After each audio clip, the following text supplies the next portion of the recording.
Naranasan mo na ba yung minsan biglang out of nowhere may pumasok na idea sa isip mo? Parang isang eksena sa pelikula na nag-flash sa utak mo at nasabi mo sa sarili mo, parang magandang isulat to. Hi, what's up guys? Welcome back again to my YouTube channel. It's your favorite writer. It's Demi.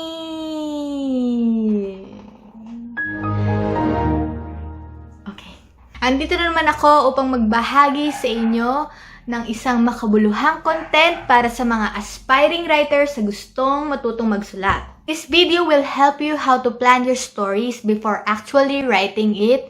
For me, wala namang definite rules ang pagsusulat because we have our own unique ways. But I'll show you the usual routine of a writer on planning a story. Yung mga karaniwang ginagawa bago mag-actual write ng isang kwento. I'll give you an example. This is my published book.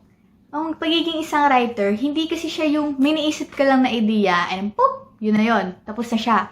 Merong phases bago mo marating ito. Writing is definitely not that easy.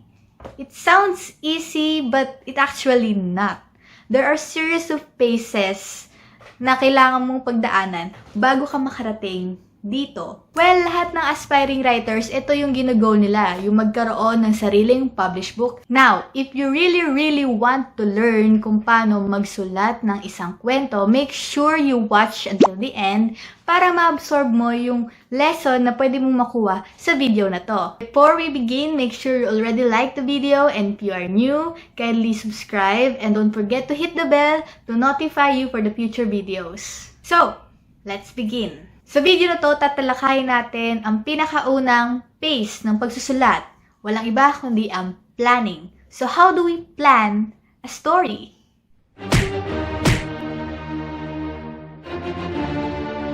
Number 1, it will all start in a single idea. A flash of inspiration. Ito yung tinatawag nila na magsisimula ka sa writing prompt. Ang writing prompt, isa siyang idea, phrase, question na parang magti-trigger sa'yo, sa utak mo na mag-create ng something like story. For me, you cannot start to write a story kapag wala kang idea or prompt kung tungkol saan yung story mo. Kapag kasi nagsisimula ka, hindi naman kailangan buo na agad yung plot, yung ending. Actually, iba-iba yan. Yung iba, yung prompt na naisip nila, ending. When somebody tries to ask, how do you create a story? Ang karaniwang sagot is because I'm inspired sa ganitong bagay. Maraming ways para kumuha ng inspiration, idea, or prompt. It could be anywhere. So, after having an idea or getting a flash of inspiration or writing prompt, the next step is brainstorming.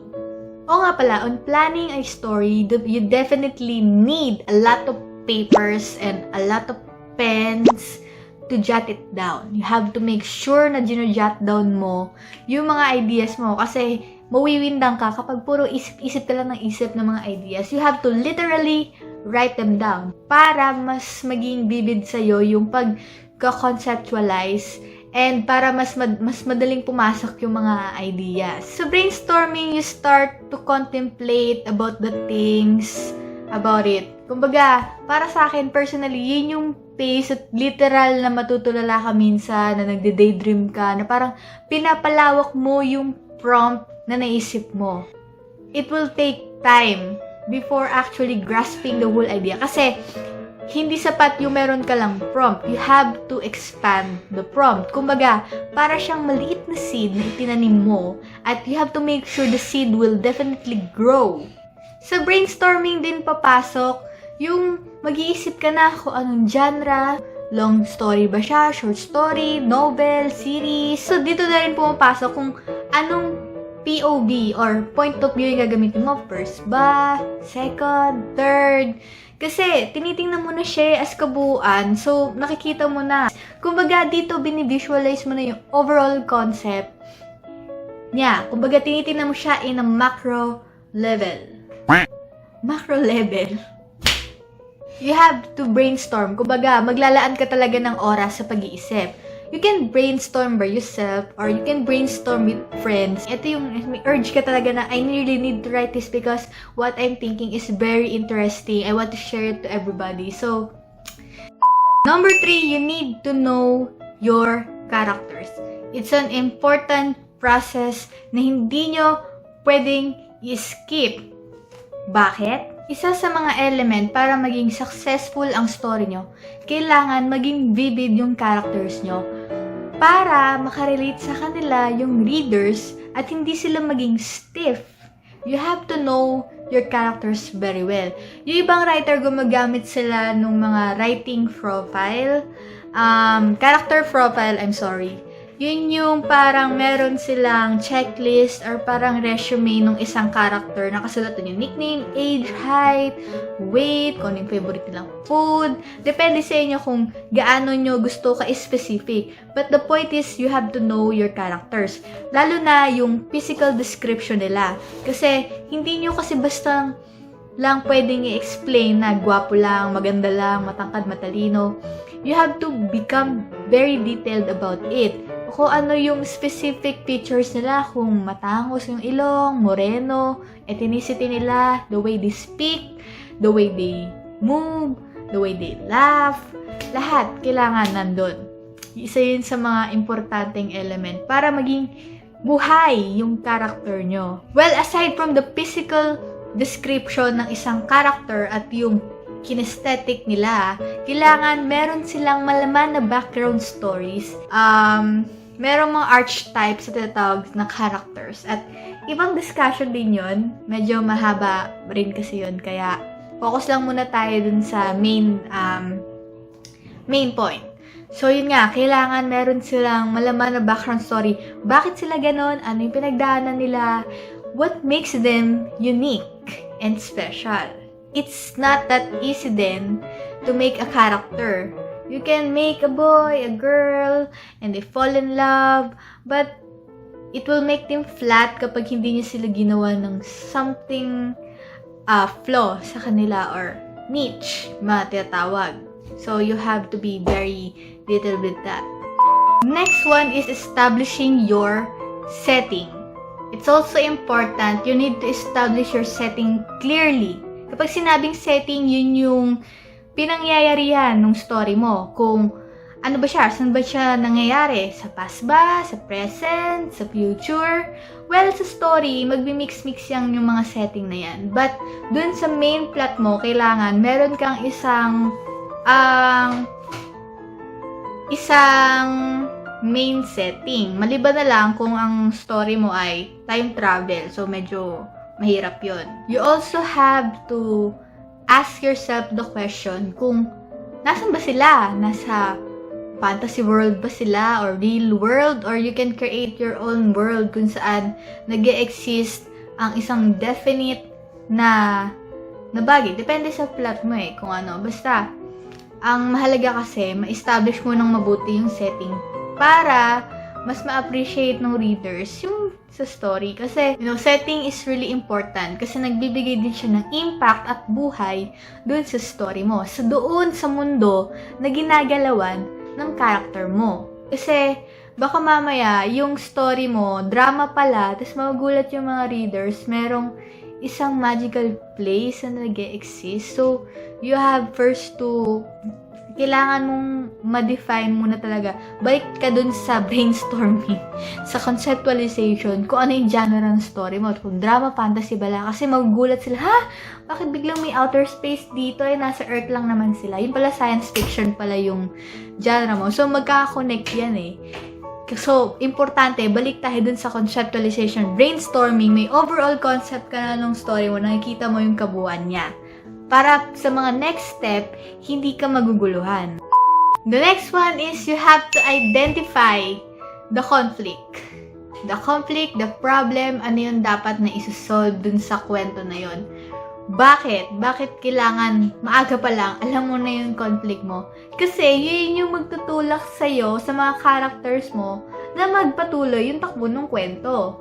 Kasi maraming iba na kwento na medyo magulo, yung conflict nila. Hindi sila nakapag-establish ng conflict simula pa lang. So, habang magbabasa ka, mag-wonder ka, saan ba papunta tong story na to? Kaya mahalaga yung conflict para malaman ng mga readers kung ano yung magiging possible growth ng characters mo at kung ano yung magiging conclusion ng sa huli. So, parang sa real life lang din yan, di ba?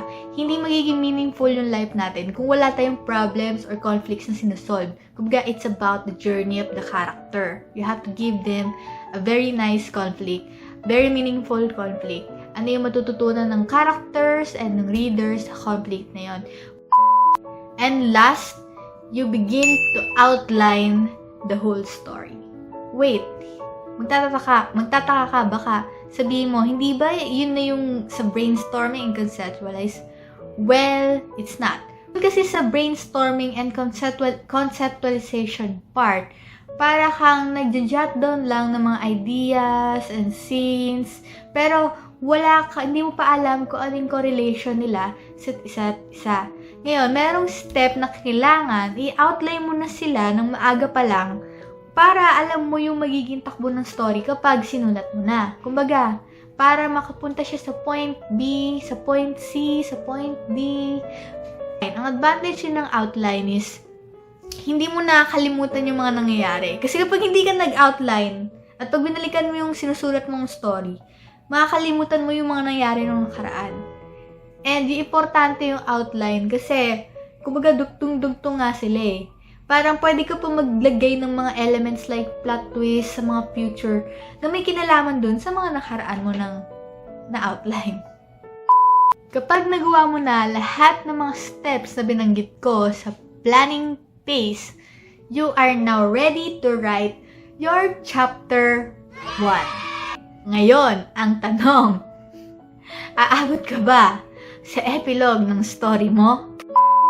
I actually applied all these tips na nabanggit ko sa pagsusulat ko ng story na Wake Up Dreamers, and effective siya kasi yun yung story na ang bilis kong natapos. I think it's pa nung 4 months natapos ko na siya. Partida, nagtitesis pa ako nun. Natapos ko siya ng ganun kabilis. Mabilis na yun para sa akin. My God, it's not easy to write a story. Sasabi ko sa inyo, ang hirap mag-update araw-araw. Sana nakatulong yung mga shinare ko sa inyo na kung paano magplano ng stories.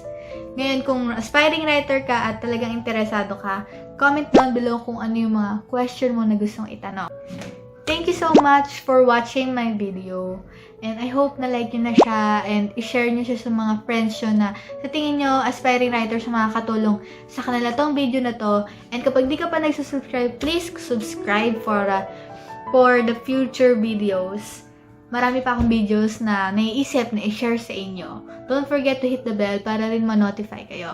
I'll see you guys again soon. Goodbye!